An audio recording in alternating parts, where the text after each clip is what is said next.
And again, as I mentioned too, I have a great trial attorney with me, Richard Schoenstein. Richard, at a hearing to enter a plea, do you expect Keefe D. Davis to say not guilty, I'm not going to enter a plea, or on the off chance, guilty, you got me? Well, I think the last one is a very slim chance. I would expect him to enter a not guilty plea. I don't know why he would do anything else. Yeah, so the hearing really isn't that important. It's just a matter of pro forma for him to enter a plea and set an attorney, see if he has one, I would imagine. But let me ask you something more importantly.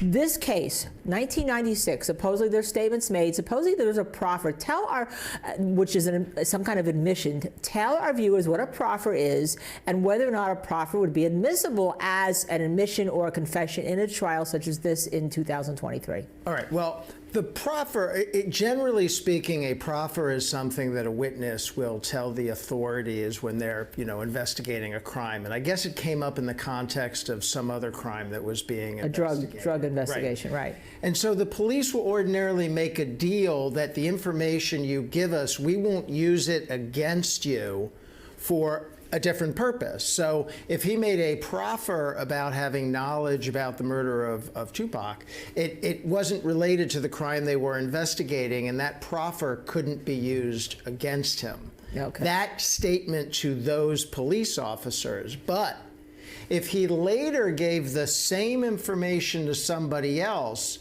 then he would be subject to having that used. If he let me just interrupt you for a second, because there's a piece of information you don't know and our viewers don't know. The hearing that was supposed to occur today to enter a plea has been continued to October 19th. Now, Richard, that usually happens because there's no attorney assigned, he wants to get a private counsel, or there's some other, I won't say glitch, but there's some other reason, technical reason. Yeah, well, that explains why it was so short. It was shorter than my introduction. Yeah. Court hearings get adjourned all the time. Right. I have a line of clients who are frustrated by adjourned court hearings or other dates that we set. So that could happen for any number of reasons, including the defendant didn't have counsel or wasn't ready, or counsel wasn't ready, or somebody didn't have enough. So it's put off a couple of weeks. Yeah, and he's without bail, so he's not going to get bail, right? I wouldn't think so. Not an attempted murder case. Not in a murder case. But let's go to what you talked about. Supposedly this proffer then that was given, okay, to the police and a drug dealer, says, I have some information. Turned out to be information that about Tupac Shakur. They were investigating Biggie Smalls, also an unsolved homicide, though many people think they know who did it. When you have the proffer, there was a belief, according to authorities, that they said in a presser that they believed that Keefe D thought he had immunity, that he couldn't be prosecuted anything related to Tupac Shakur. Then he gave statements in a book, supposedly. Why would those statements be admissible if they're not under oath and we don't actually know who actually wrote them and whether or not they were the actual statements that Keefe D made? All right, let's break that down a little bit. So that's a lot. The first question is, does the proffer immunize him in statements he later makes in a book? And the answer to that is probably no, because you make a proffer to police for the purposes of this case, and that is protected. But if you go give the same information to somebody else in some other context, it can be used against you. So now let's move to statements in a book. Can statements in a book be used against him? Probably.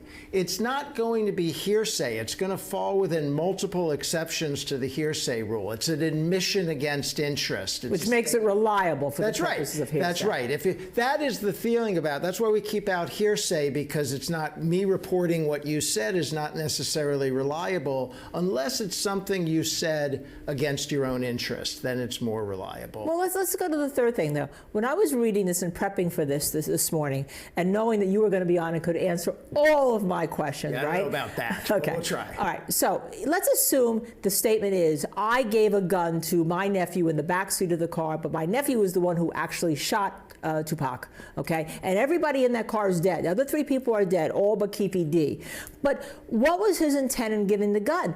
If he just says, I gave a gun, or does he have to say, I gave a gun because I wanted my nephew, I ordered him to shoot? And if no one's there to say he ordered him to shoot, how does the state prove intent? Yeah, well, Well, the state still has to build a case. So I assume they're going to show motive by virtue of the prior dispute between this group and Tupac's group. Would you explain what that was? I don't know. See, you're getting more in the weeds than I am. Okay. My understanding of this and my recollection from almost 30 years ago is that they had some sort of altercation. Right. They weren't necessarily on friendly terms to begin with. There's some sort of altercation. So the theory is that Davis essentially ordered that Tupac would be killed. And they got in a car. The allegation in the indictment is that he procured the gun. And they were in the car, and they drove up, and he handed it to some guy in the back seat who then shot, one car to the other.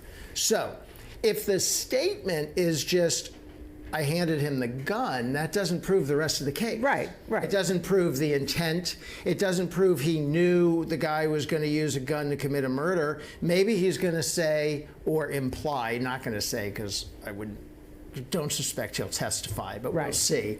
That's down the road a while. Maybe he'll imply that they just had a gun for protection, as That's what I was asking you about. Do. Yeah. So also, I guess the prosecution says these were two separate gangs, factions.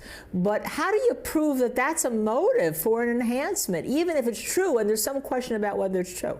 Well, remember, not only are they going to try to prove there's gang activity as part of the motive theory, but they have a gang activity enhancement alleged on the murder itself, which I think elevates the degree of the murder charge. So gang activity is very much going to be part of this prosecution, as far as I can tell, and that makes it a lot more to prove, right? Now they don't just have to prove that there's a guy in a car with a gun who hands the gun to another guy who kills somebody. Right. They have to prove this whole web of gang activity, which is, and it's almost 30 years old. Right. It's not like gang activity from last week. It's 1996. The iPhone hadn't been invented. Right. How about we forget about that? The Speedy Trial Act, which means setting a trial within 60 days, or he can waive that right to a speedy trial, and then the trial would be set off into next year.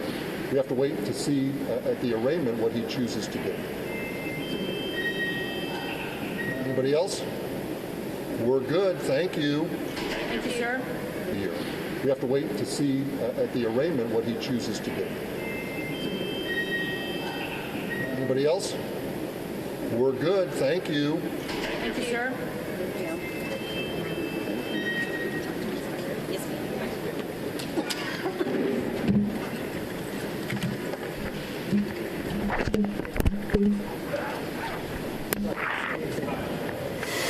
Okay, so you just heard the DA from Clark County, Steve Wolfson, saying they are confident they will get a conviction, although he wasn't too sure, Richard Schoenstein, about some of the information from 27 years ago. Now, tell us how that may inure to the benefit of the defendant here, Keefe D. All right. So as he's known, Mr. Davis. Mr. Davis, let's just start with a general proposition. And you know this as well as anybody because you worked on these cases and still do. No prosecution gets better with age, right? Age is the enemy of a prosecution. Evidence gets stale, people's memories fade, witnesses die or disappear. And think about this. Davis was supposedly in the car with 3 other people. They are all dead. Right? There's no other testimony left from anybody in that car. Now, they may have not testified anyway. I don't know the state of the forensics, but obviously we didn't have the same level of forensics in 1996 that we have in 2023. Right. I said before, we're used to, we watch these cases on this channel, there's always evidence your cell phone has been pinging off of towers and everybody knows exactly where you are. And as you said, these little spies weren't even invented yet. Right, so we're not going to have that kind of testimony to know the whereabouts for sure. I don't know what kind of monitoring, that the vehicles used probably didn't have that kind of monitoring, so it's just not, it's back in time to a time when we didn't have the same technology we have today. So it will be a daunting task to put on some of those things that we're used to seeing in the trials that you and I watch. And I'm still going to talk to you when we have time about Suge Knight, who was supposedly an eyewitness who says he's not going to testify, to your point. Anyhow, Rich, the Las Vegas attorney, Mr. Toronto, that interviewed, said basically the same things we said, that additionally you have the issue of the time, you don't know what the statements mean, you don't know if the statements are admissible. And let me just tell you that Keefe D first spoke about his involvement in the shooting, I'm advised, with the Los Angeles Police Department for that immunity deal. It was for a PCP ring case. His confession was later reported in a 2011 book called Murder Rap by Craig Kading, who was a former detective on the case. Does that create any issues in having the evidence? Yeah, that's interesting, right? Because if he had immunity with the police and then someone from the police published the statement, that's much different. We were talking before as if Davis himself made subsequent statements and they wouldn't have the immunity that was afforded to his proffer. But it does. It creates a very interesting issue if the information came out in the leak. I wouldn't think that could be used against him, frankly. Well, that is really interesting. So the argument would be you have no right to bring this prosecution. So if there was evidence related, that they got evidence for the search warrant that was reported several months ago, because of this leak, is there something called the fruits of the poisonous tree? Would the evidence be suppressed? Do you think there's going to be a lot of suppression motions here? Oh, yeah, there could be. I mean, you're exactly right with fruits of the poisonous tree. That's when you take something that you're not supposed to have and then you use it to get other evidence. And as a general matter, and I'm only going to speak in generalities here, because we don't know the specifics. That is a no-no. So I do think that adds a lot of intrigue to this if that's the sequence that played out. And so, do we know whether or not the police have the right person? Has the murder of Tupac Shakur actually been solved? Go to JacuzziBathRemodel.com or call 800-628-0779. That's 800-628-0779. Call now.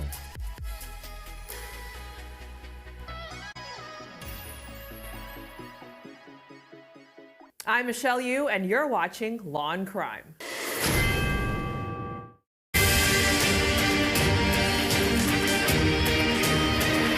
Welcome back to the Law and Crime Network. I'm Linda Kenney Baden. We are discussing the amazing arrest of somebody who is now, the police say, a suspect, not just a suspect. They claim that he is the actual giving the order kind of guy, the guy who said, you shoot Tupac Shakur, and that the case may finally be solved after 27 years. And the person they have arrested, Richard Schoenstein, is Duane Keith D. Davis, who was in a car with 3 other people there. The 3 people are dead, but the prosecutors allege that he had the gun and he handed it to his nephew in the back seat and ordered him to shoot Tupac Shakur. Now, before we went to break, we were talking about the problems of prosecuting somebody after this period of time, and every witness in the back of the car is dead, including the alleged shooter, the alleged gun person, okay? But there was a witness in another car, supposedly Suge Knight. Suge Knight has said publicly he's not going to testify in this case should he be subpoenaed by the prosecutors. Now, would Suge Knight have immunity under the Fifth Amendment? In other words, could he assert his immunity? Could he assert the Fifth Amendment and not testify? I think so. I mean, I'd have to think about that a little more, but I don't see why he couldn't. You know, he is supposedly connected to the altercation that precedes this shooting, right? I guess that happened at a Mike Tyson fight, of all things, between the two groups. And he's in the car. For those who don't know, Mike Tyson was a world champion boxer. He also appeared in some funny movies afterwards and had his own show on Broadway, but that's people don't know. So there's a fight at the Tyson, fight, and then Suge Knight is in the car with Tupac when he is killed, and it's always been speculated that he knew who did it. 1, because he was part of the altercation, and 2, because he was in the car. Suge Knight is serving, as I understand it, a 28-year prison sentence right now. I'm sure is not interested in getting in any further trouble and probably wants no part of this trial whatsoever. And he's not going to, if he's in serving a sentence, he's not going to become, shall we say, as we used to call it, now it's called an incentivized informant, but a snitch against somebody. That seems very unlikely, especially since if he knows who did it, it's a secret that he's been keeping secret for 27 years. Mm-hmm. So it makes no sense that he would suddenly violate that and violate, the gang credo or whatever it is and give up the information now. So one option is he says, I'm taking the fifth. I won't implicate myself. I'm not going to testify about the events that day. That would probably hold.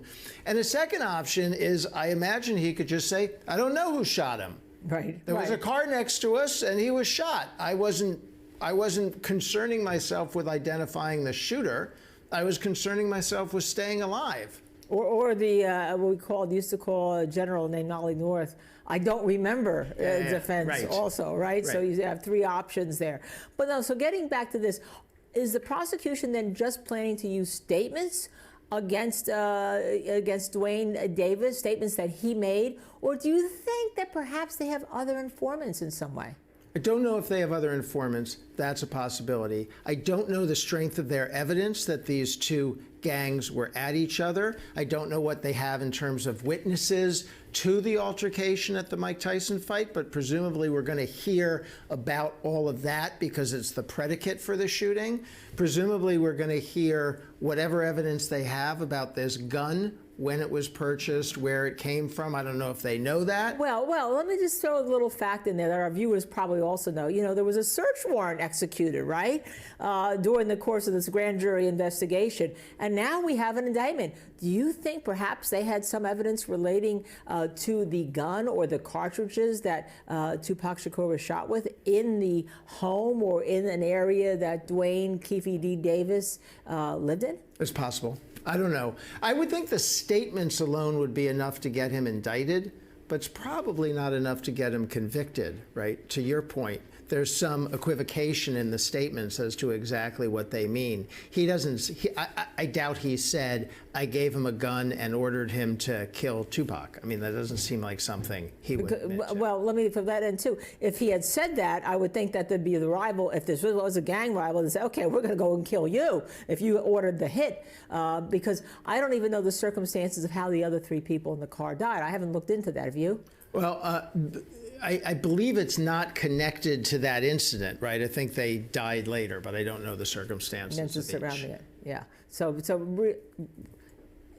a really interesting case. But so that's what occurred today in court.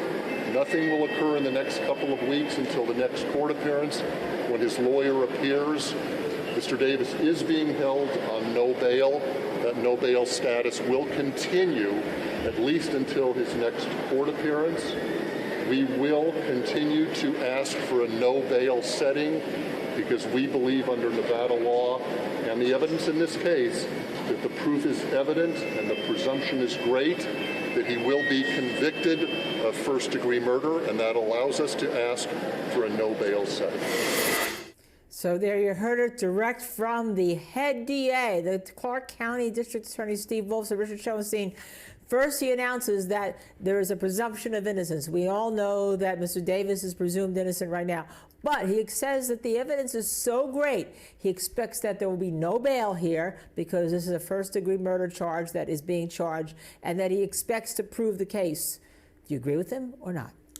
I agree that there's probably not going to be any bail. There is, as one of the people we had on a little while ago said, there's a fighter's chance at bail because it's such an old case and there's no recent criminal activity alleged by the defendant. But it's a murder case, and it's a high-profile murder case, and it's alleged to have gang implications. And those are all things that would lead to not having bail. So I wouldn't expect him to be out before the trial.